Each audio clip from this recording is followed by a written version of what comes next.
Welcome back to the Dragon's Lair. I'm your host, Nexus, and we're going to discuss something, a gun you've heard me reference several times in the past. Namely, that's the P320 X Ten 10 millimeter. Now, part of the reason I brought out the old Legion here is because I also wanted to talk a little bit about red dots, or dots in general. This is a green dot, this is a red dot. Recently, SIG had a deal where you get it by a Romeopro. They got about $100 off on one. You got a free Foxtrot F1X. I've had one of these on my other 266, so I decided I wouldn't mind one on the Legion. So I went ahead and I thought I'll get this because this is a range queen. I really do enjoy shooting at the range. I want to get a little better at red dots. I haven't decided if I want a red dot on my 365 yet. So this is kind of give me a little more experience and time to learn about firing dots. But this was the first one I bought, was this Holosun. And my buddy recommended if I was getting if I was going to put it on 10 millimeter, I get one, a name brand, not a cheapie. He recommended Holosun. He recommended the green dot, which is what this one is. So far, I don't know that I care between the red or green. They both work equally well for me. I will say, maybe because I use the Holosun more at first, that the Holosun works better for me. I like it. Its design a lot more. It fits the gun better. It's better designed, in my opinion. Battery is right there. It's a lot easier to get. The Romeo, the battery's right there. You can still get it, but it's a lot harder. It's also got a bigger sight picture, which is nice. But with the 226, you have to use this frame. I don't know if they all do, but the 226 has to have it. And I don't know, just kind of leaves me less than ideal with that. So far, they both stay on target very well. So no gripes there. But if you had to make me choose between the two, I would probably choose the Holosun any day over the Romeo. Now, as I put more rounds to this, maybe this one will win me over with its bigger sight picture. We'll try. I just don't find it looking as good on the gun as the Holosun looks on this one. And now the Holosun did require a plate to make it fit correctly, even though the new 320s do have multiple screw setups for different styles of connectors for the dots. The plate filled in the front a little bit and just gave it a little more filled inness and sturdiness to it all. So there is that, and then you have to pay like $50-$60 for the plate. If you want to get a metal one, you can get the cheaper plastic ones for half that, but you also get half the retention that you would get in the others. But now let's talk a little more about the 320. Now I was looking for, this is actually the very first striker fire pistol I bought. I bought the same day I bought my 365. This is the first one I picked out. 365 was second. And I knew two things. I wanted a 10 millimeter because I hadn't fired one yet. I already had a bunch of 9 millimeters. I had 380s. I had 40s. So I had 357s. I wanted to try a 45. I wanted to try a 10 millimeter. This one immediately appealed to me because, let's face it, I like SIGs. So the fact they had 10 millimeter SIG, this was the only 10 millimeter they had at the store. But endeared it to me. Now I got it, I knew nothing about the P320 controversy. I'd heard faintly that they had issues with it, but I hadn't really paid that much attention about the military trials and what was going on with it because I didn't own one. It was a striker fire pistol. I had no intention of getting one at the time, so I didn't really hear all the controversy regarding them. Now I will say the X10, which if you get an X series, you get the flat face trigger. My P365 also is an X series. It has the flat face trigger also as well. The 10 millimeter doesn't have any of the controversies that the regular 320 has. Does that mean it's just as, unreliable or safe as the regular 320? I don't know. Now that I've caught up on those on the internet, I don't know that I will ever carry this loaded. I don't go hunting. A lot of people like to carry 10 millimeters when they're hunting if they run into a bear. I don't know that I would do that. This was more just to fire at the target range. It does that very well. I quite enjoy doing that. So probably not. But at the same time, I've never had a reason to doubt this gun in any way, shape, or form. It's fired beautifully. It's never given me a misfire. So I don't know on that. Now, the SIG does have, the 320 does have an exceptionally comfortable handle. I don't know if all the 320s have the extended little beaver tail out here and the indentation here and getting your hand in there. It just feels really good. Fits my hand very well. It does come with two 15-round magazines, which compared to 45, which, you know, if you have a standard 1911, 7 or 8 rounds, 15 rounds of 10 millimeters is amazing. It does get a bit hefty when you have 10 millimeter in it. I will say that. It has a polymer frame, so this is all polymer, and a steel slide.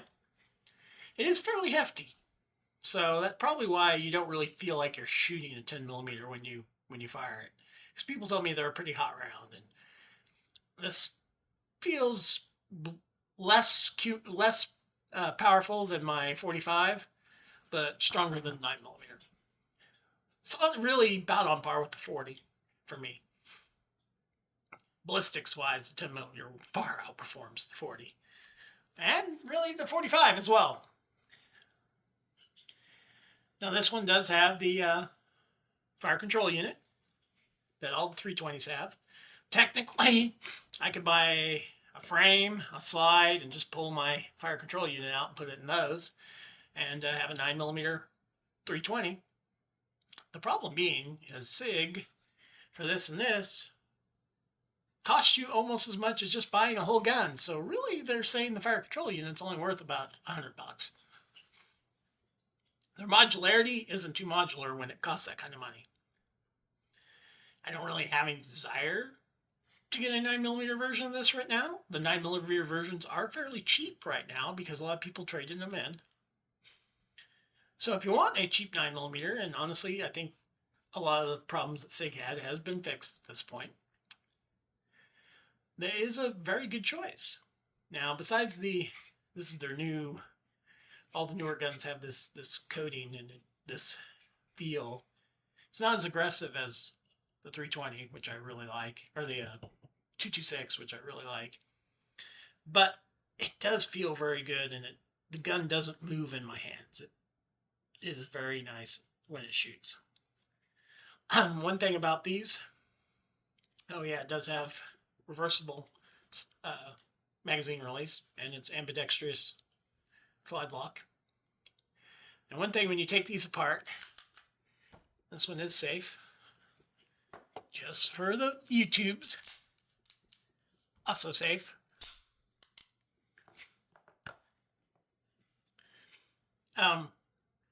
Like this one even, you just pop it back, lock it, and then you can pull the lever down and the gun comes apart. Slide just locks right off. Now when you go to put the slide back on, 320 does specifically say you need to lock the slide before you raise the handle. But, you know, it gets cranky when you don't do that. So that is something you have to watch. I always had learned to lock the slide before I pop the handle back on, whether it's my Beretta, my Taurus, or whatever. So to me, it was like, oh, I do that all the time. But I did see a lot of stuff talking about it. It does specifically say in the instructions you have to lock this back before you raise this lever. So, now, trigger-wise, got a nice trigger on it. It doesn't have this as quite short a reset as the 226 has, but it's not terrible. It pulls really nice. It's very crisp.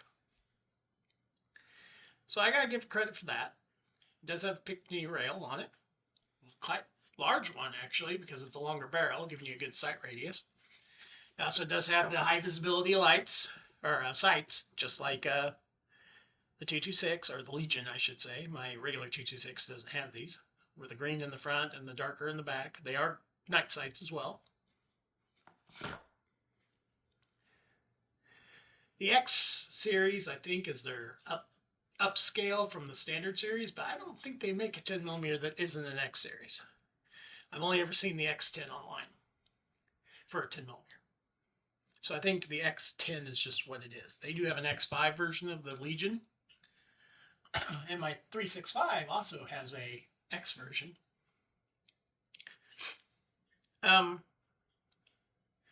Overall, I would say if you're in the market for a 10mm, these are not a terrible gun. Now, it is a SIG. They are pricey. That's hands down, they are a pricey gun. And this one, I want to say online goes for about $800. You can pick them up used a little cheaper. Comparable 10mm, you can pick up a 1911, which only carries, 9-10 rounds for $400-500, used or new. You can pick up some other brands of 10mm, which also carry 15 rounds for about $560-600. So again, with SIG, you're going to pay a little more. It's the Cadillac of guns at this point. You're paying for that name, and they kind of messed their name up right now, so they're trying to redeem their reputation right now. Personally, again, I've always been a SIG fan from the beginning. I missed out on that controversy because I wasn't messing with striker-fired guns for a long time, so I never followed what the controversy on the 320 was until recently. I've never had any problems with mine, so I don't really think there's really too many issues at this day and age with them. The does have front serrations and rear. That gives you that ability to go from the front or the rear. Striker-wise, everybody keeps telling me striker fire, I'll be more accurate with it. I'm more accurate with a hammer than striker fire. Eventually, it's probably something I will learn and get better with. I don't know. These shoot better for me than the striker fire guns. But I'm willing to try more. And this one was an attempt to, learn the ability to shoot more accurately, hold myself better, hold the gun better, all that. And so far, it's been an excellent teacher. I do find I really enjoy the 10mm. So it is something I would recommend. Holosun over Romeo at the moment. We'll see if the Romeo wins me over in the future. So far, it's decent. I haven't tried any of the cheap ones yet. These are the only two dots I have. The Holosun and the Romeo.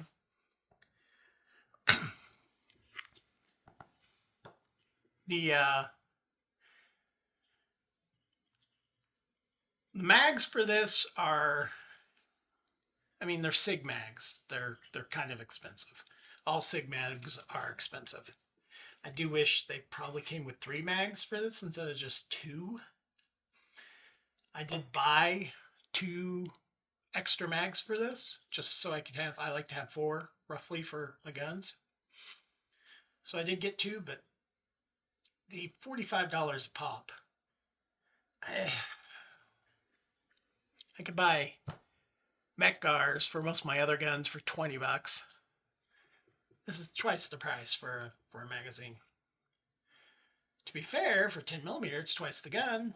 For another 9mm, the mech gars for this hold 18 rounds, and they're only $23. We'll debate. As far as mags go so far, the best bang for the buck I've seen is on the 365, because you can, as I showed you in the 365 video, they come with a lot of bibs and bobs that allow you to adjust them for depending on which 365 you have.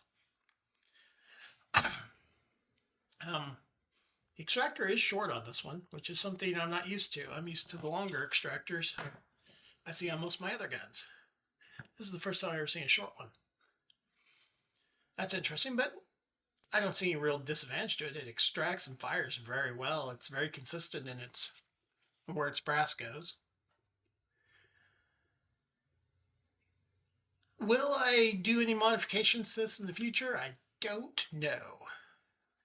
I'm not a huge one for modifying my guns. This, just this little modification here was one of the huge ones that, for me was huge. I don't really do that. So, anyways, that was the 320. Please like and subscribe, and we'll talk about a Taurus next time.